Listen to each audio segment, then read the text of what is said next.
Good morning, YouTubers. Rainbow Warrior coming at you. Do you guys know who the Rainbow Warriors are? It's an old Indian folklore that at end of times, when life is really, really, really bad, they say that the Rainbow Warriors will come back to set things straight. That they will be the ones that have the guts and the power to stand up to the different things that we're facing today to be better for all mankind. Read into it. It's a wonderful story. Anyways, I got an update for everybody. It seems that I have been massively embezzled from. This has taken a whole bunch of people that's been involved in this. It's not just been gang stalking like you guys know. It's been, like I said, his individual friends and family that also come by and get involved in this stalking. They do stuff like, they throw needles all over the property. One guy named Ryan, he'd come by one day and dropped off 26 marijuana plants. Said, hurry, hurry, I got to get him out of my truck. The cops are out there, blah, blah, blah, blah. Well, of course, he filmed all the marijuana plants being taken out of his truck. Lord knows what kind of a video he put with it, and then, of course, used my voice. You know, they do that because they got your Google Voice, right? They type with the keyboard what they want you to say, and then they use your voice with it.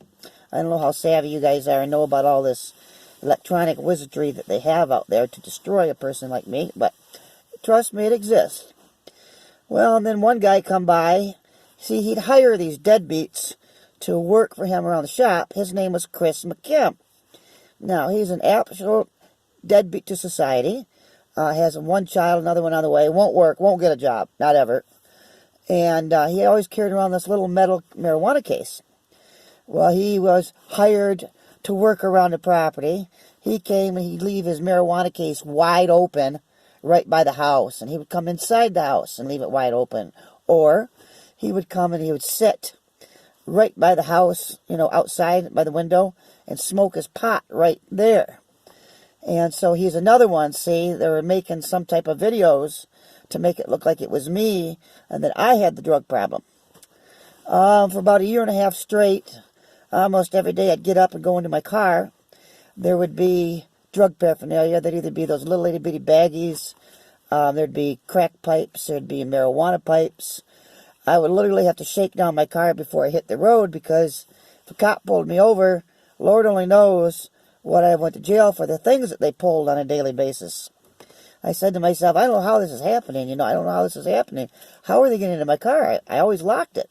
Well, now I realize these little kiosks right here, they're the most dangerous things on planet Earth. If you are being gang stalked, my advice to you is find a way to disable this and just get down to a lock and key. Come to find out, I was reading a lot of teenagers and do it just for jokes and fun, but thieves will take these and they'll drive through like a mall parking lot and they'll push unlock, unlock, unlock. It'll literally unlock about 1 out of every 6 cars. Okay, so you get some people that's a little bit more savvy, which the guy I live with, he has these type of people in his life, of course. They could take a spare kiosk of any vehicle and they can program it to open your vehicle without you even knowing it. So, now that I've been 2.5, 3 years into this destruction and have been completely destroyed, been made to look like the worst drug addict in the damn world, now I'm finding all this stuff out and finding that it exists. So I'm trying to share it with you guys because a lot of you are wondering how they're getting into your vehicles. I hope this answers some of your questions. Again, I'll get into later step by step all the people who are involved.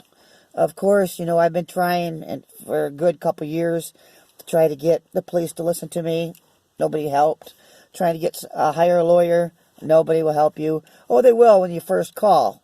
But then, you know, they're listening to everything on your phone. So they will end up calling the attorney back, tell them you're crazy, you hurt people, you're on drugs, you're this and that. So when you go to retouch grounds with the attorney again, they act completely different. I got to check my schedule. I got to see if I can fit you in, blah, blah, blah, blah, blah.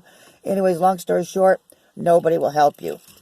So it comes to find out, there's all kinds of rumors all over town that my boyfriend or my son, somebody had taken control of some money of mine in a probate. Now, I've only lived in Jackson County. I was going to live originally in Wayne County, but it never happened. What happened, though, was I changed my driver's license, getting ready to move. And then she says to me, yeah, you know, Steph, this isn't going to work out. Between you and your animals and my animals, this house is too small. I'm sorry, honey. I can't help you. But now, I never got the driver's license. So, did they open this up illegally in Wayne County somewhere? I'm thinking so, because according to Jackson County, there's nothing open there.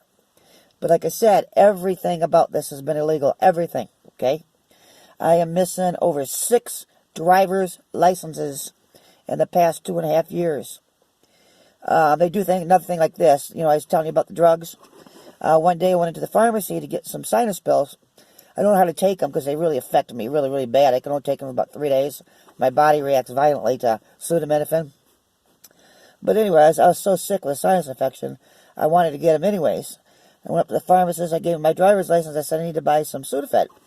He runs my driver's license and says, you're already maxed out for the month.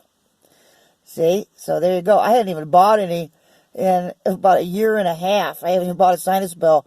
But here they were using my driver's licenses that they were stealing out of the house while I was sleeping or while I was outside or whatever. And they would go uptown and they would buy acetaminophen. Of course, they trade them for drugs. Or the meth heads take the acetaminophen and they make crystal meth with it. So there again, there's another way I've been looked like a crazy-ass drug addict when I'm none of the above. However, after, like I said, 3 years, no human contact, no friends, no family, no neighbors, no nobody. I guess after 3 years, you know, declaring my innocence, probably just a moot point at this point. But if their ultimate goal here is to get me permanently confined in a nut ward, they got another thing coming. Because I will find there is an honest cop out there. I know there is. I know they exist, okay? But I know they've heard a lot of bad things about me. But God is going to put somebody in my path. Going to be a damn good man, a damn good woman, officer that's going to help me with this. And they're going to see the truth. Because no matter how much evidence they have stolen from me, erased off my computers and my cell phones, I still have some. So if I can just get anybody to listen, okay, I'll be rolling. Oh, now another thing they've done to me is, of course, I'm sure you TIs have been through this too, they don't let you hold a job. I've had about 6 jobs in the last, well, since about October. You know, you go to work and everything's good. Next thing you know, they go in there, and it's a slander campaign, and you walk into work one day and, we got to let you go, or we don't need you anymore. One guy said, hey, Steph, this is only my 2nd day of work. Hey, Steph, you know those blue pills you sold me? Can I have some more of them? And the boss chimed in, and all the employees chimed in. I think I know what pills he was in reference to, but he's going to get really caught up with a lie with this one. Like I said, all I need is somebody to listen, and I could prove my innocence and what's been done to me. So you guys just hang tight. Like I said, video by video, I'm going to fill you in with how they pull all their electronic wizardry and how they do this and get away with it and how you can't find it on your phone. But I'm going to teach you how to do that too. Guys, have a great day. Bye.